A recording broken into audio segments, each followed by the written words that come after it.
برادران عزیزم، موعظه امروزه ما حفظ وطن مهمترین رسالت شهروندی می باشد. رسول اکرم صلی الله علیه و سلم در حدیث خود گفتند که فرشتگان 3 آواز را تعجیلا به آسمان میبرند. می توان گفت که خداوند جل و علا 3 آواز را دوست می دارد. یکم آواز قلم نویسندگان، همون نویسندگانی که برای آسوده حالی و برادری و وحدت مسلمانان و مردم می نویسد و زحمت می کشد. دویم آواز چرخ ریسی زنان، همچون فضیلت مهنت حلال گفته شده است. یک زن مهنت میکند در خانهش، دوزندگی میکند، بافندگی میکند، برای رزق حلالش مهنت میکند، این برای اجر و پاداش نوشته میشود و خداوند جل و علا دوست می‌دارد بندگانش که در راه دریابی رزق حلال مهنت حلال میکنند. پیامبر محبوبمان محمد مصطفی صلی الله علیه و سلم یکی از دعاهای مشهورترینش این بود: اللهم اکفینا بحلالک عن حرامک. پروردگارا ما رو بر حلالت کفایت کننده بگردان و ما رو از حرامت دور بگردان. و اغنینا بفضلک عن من سواک. با فضل و کرم خودت ما رو قناعتمند و ثروتمند بگردان. و باید انسان از عمل حرام، از کار حرام، از کار حرامی که از تجارت حرامی که از آن موز میارد باید بپرهیزد و دوری کند. یک لقمه حرام سبب می شود که انسان روح و روان و جسمش خراب و فساد شود، فرزندش ناکام شود. وقتی یک لقمه حرام رو به خانه‌اش میارد، هم خود رو ناکام میکند، هم فرزند و عائله خود را ناکام میکند. وقتی یک لقمه حرام اگر از گلویش پایان شد، دیگر دعای او شنیده نمی شود. حدیث صحیح است، پیامبر محبوب من میگه اگر یک انسان با 10 درهم یک لباس را بخرد که 1 درهمش از راه حرام به دست آمده باشد، با همون لباس اگر نماز بخواند، نمازش نزد پروردگار جل و علا قابل قبول نیست، پذیرفته نمیشه. اگر لباسی در تن داشته باشد که 100 سامان باشد، اما 1 سامانش از راه فریب و ناحق و حرام به دست آمده است، با همون لباس اگر نماز بخواند نمازش قبول نیست.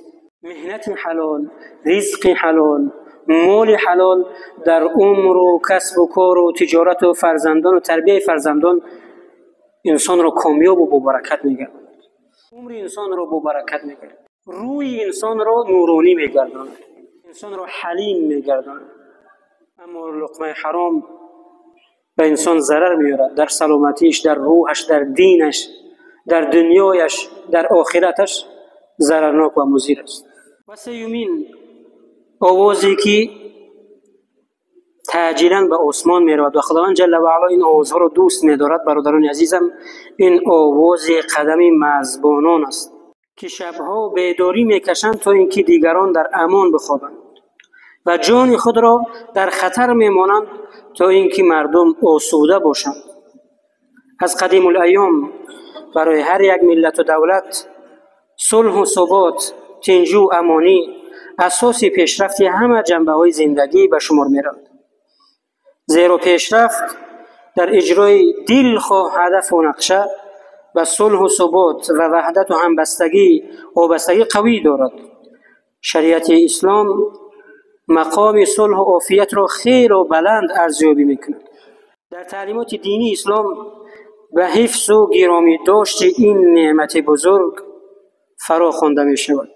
خداوند جل و علا در سوره نساء آیت 128 از صلح ستایش کرده و می گوید: اعوذ بالله من الشیطان الرجیم و صلح خیر، و صلح کاری بهتر است. و امام ابو داود حدیثی را از پیامبر خدا صلی الله علیه و سلم روایت کرده است که درجه و ثواب صلح از نماز، روزه و دادن صدقه بالاتر است. در اینجا نماز و روزه نافله در نظر است. این حدیث در سنن ابو داود تحت رقم 4273 حدیث روایت شده است. از حضرت عباس رضی الله عنه روایت است که پیامبر خدا صلی الله علیه و سلم فرمودند: نعمتان مغبون فیهما کثیر من الناس. دو نعمت است که بسیاری از مردم در شکرگزاری و قدردانی این نعمتها غافلند. تو از دست ندهند به فکر آن نمی‌آیند. الصحه، صحتمندی، سلامتی، این نعمت بزرگی است برادران عزیزان. آن را باید حفظ کرد، آن را باید احتیاط کرد. یک ناخون انسان اگر درد کند تمام جسم انسان ناتاب میشه. به قدر سلامتی همون انسان‌های میرسند که امروز سلامتیشان کمبودی دارد و درد دارند و رنج دارند. این نعمتی بزرگی است از جانب پروردگار جل و علا. باید این نعمت‌ها شکر گفته شود تا اینکه بر دوام و مبارک و برکت شود. پیامبر محبوبمون محمد مصطفی صلی الله علیه و سلم می‌فرمایند با زبان گفتن و به یاد آوردن نعمت‌ها قسمتی از شکرگزاری نعمت‌ها است. وقتی تنها ماندیم هر چیزی که داریم به زبان بیاریم. پروردگارا تو را شکر و حمد و سپاس و ستایش میگویم که مرا پیش از همه هدایت کرده ای. زیادن میلیون ها انسان هایی که گمراه شدند. انسانی رو، قومی رو میبینی که آلت رو میپرستد، قوم دیگر رو میبینی که حیوان رو میپرستد و دیگر انسان ها. خدایا تو را شکر که مرا هدایت کرده ای و من تو را میشناسم و عبادت میکنم. پروردگارا تو را شکر برای اسلام، برای ایمان، برای قرآن. پروردگارا تو را شکر برای تنصیحتی و سلامتی. پروردگارا تو را شکر برای پدر و مادر نیک. تو را شکر برای همسر غمخوار و فرزندان نیک و صحتمند. هر چیزی که داری به زبانت بگو. تو را شکر که میبینم، میشنوم. بعضی ها تنها ثروت و دارایی ها رو نعمت میدونند. کدامی از شما راضی است در قبال میلیون ها سامان یا دلار بینایی خود را بفروشد؟ کدامی از شما راضی است؟ این نعمت بینایی، نعمت شنوایی، نعمت هدایت، نعمت اسلام برادران عزیزم بالاترین نعمت هایند. نعمت امن و تنجی، الصحه و الفراغ. دو نعمتی گفتم که پیامبر خدا صلی الله علیه و سلم بسیاری از مردم در شکرگزاری این دو نعمت غافلند. یکی از آن صحتمندی و تندرستی است، دیگری امن و ثبات، تنجی و این صلح و این آرامی مسجدها و مسجدهای پر از نمازگزار. این همه شکر میخواهد. در یاد بیارید بیماری یا همون وبای کرونا ویروس رو همه مسجدها بسته بودند، همه در خوف و در هراس بود. یک ویروسی که به چشم انسانی دیده نمیشه. خداوند جل و علا بسیاری ها را امتحان کرد. وبا سبب می شود که بعضی ها مقام و مرتبه شهیدی می گیرند. بعضی انسان های دیگر را خداوند جل و علا به سبب همین وبا امتحان می کند، عذاب می کند. کدام لحظه ها همون بیماری های همگیر وباها می آیند که همه خرد و کلان را نابود می کند. همون حالتی که برادران عزیزم گناه آشکارا، همون شرم گناه از بین برود، همون لحظه به همون قوم و گروه و ملت ها و مردم وبای همگیر میاد. پس استغفار بگوییم، بر گناهانمون به سوی پروردگار جل و علا طلب مغفرت بخواهیم، به سوی پروردگار بر بگردیم. و این وطن عزیز ما تاجیکستان عزیز، این نعمتی است از جانب پروردگار جل و علا و امانت است از جانب پروردگار جل و علا. باید صلح و ثبات و امنیتش را با دست و دندان، با زحمت و مهنت ها باید نگاه بداریم و باید کوشش کنیم برای پیشروی دینی و دنیویش. باید کوشش کنیم که این سرزمین، این امانتی که خداوند جل و علا به ما و شما عطا کرده است، در امانت خیانت نکنیم. ببینیم فرزندان ما و شما، جوانانی که میروند در مرز میستند، به خاطر حفظ مادر و سرزمین و وطن و مسلمانان چقدر فضیلت و جایگاه زیادی دارند در اسلام. عن سلمان رضی الله عنه قال سمعت رسول الله صلی الله علیه و سلم یقول. از سلمان رضی الله عنه روایت است که فرمود شنیدم که پیامبر خدا صلی الله علیه و سلم فرمودند رباط یوم و لیلة خیر من صیام شهر و قیامه. رباط یوم و لیل، پاسبانی کردن و بیدار خوابی کشیدن در مرز یک روز شب بهتر است از روزه نافله یک ماه و قیام و یک ماه شب زنده داری کردن.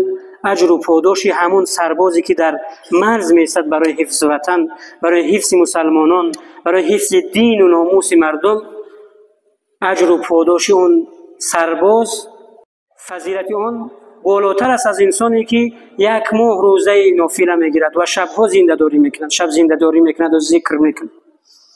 و این مات جرى علیه عمله الذي کان یعمله.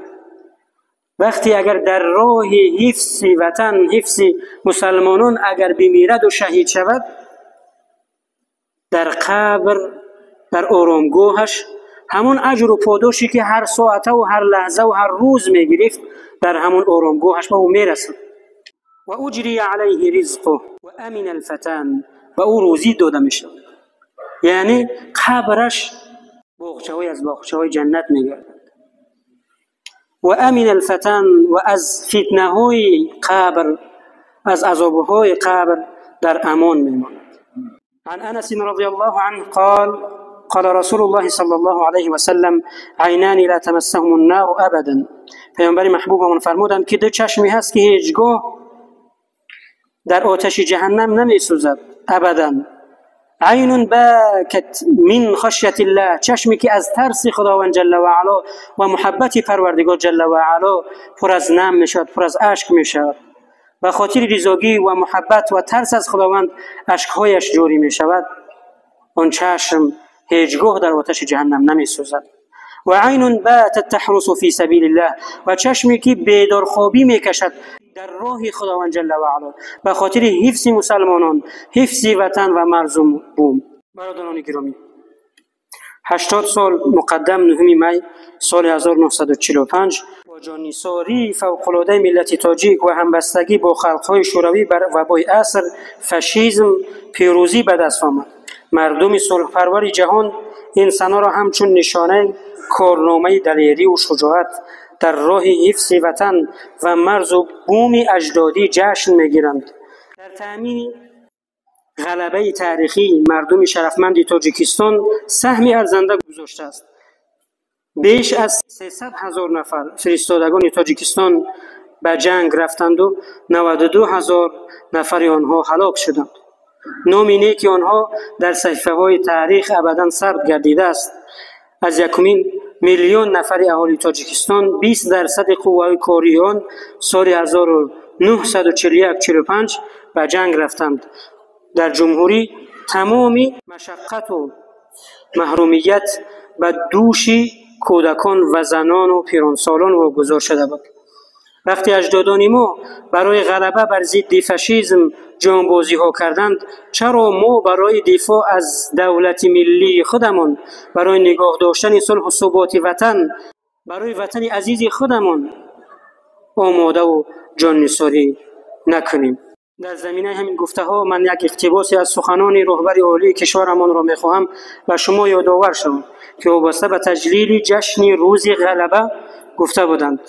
تجلیل همساله روز غلبه به اهل بشر بار دیگر ثابت می‌سازد که مستحکم نمودن دوستی و همکاری و رابطه‌های نیکی سازنده خلق و دولت‌های گوناگون عالم اساسی تأمین نمودن صلح و ثبات سیاره، رشد دولت و خلق‌های جهان و روزگار آرام و آسوده مردم عالم بوده. انسانیت نه تنها با سعی و تلاش مشترک میتواند بر ضد همه گونه نیروهای بدخواه ایستادگی نماید. پس هر نعمتی که خداوند جل و علا به ما و شما داده است آن را غنیمت بشماریم و شکرگزار آن باشیم. با قولی از امام شافعی صحبت را به انتها میرسانیم که میگوید اعقل الناس من ترك الدنيا قبل ان تتركه. عاقل‌ترین انسان ها همون مردمی هستند، همون انسانی ها هستند که دنیا رو ترک میکنن پیش از آن که دنیا آنها رو ترک کنه. یعنی محبت دنیا رو ترک میکنن پیش از آنی که دنیا آنها رو ترک کنه. و انار قبره قبل ان یسکنه، و قبرشون رو نورانی میگردانند، خانه آخرتشون رو نورانی میگردانند در زندگیشون پیش از آنی که به آنجا بروند.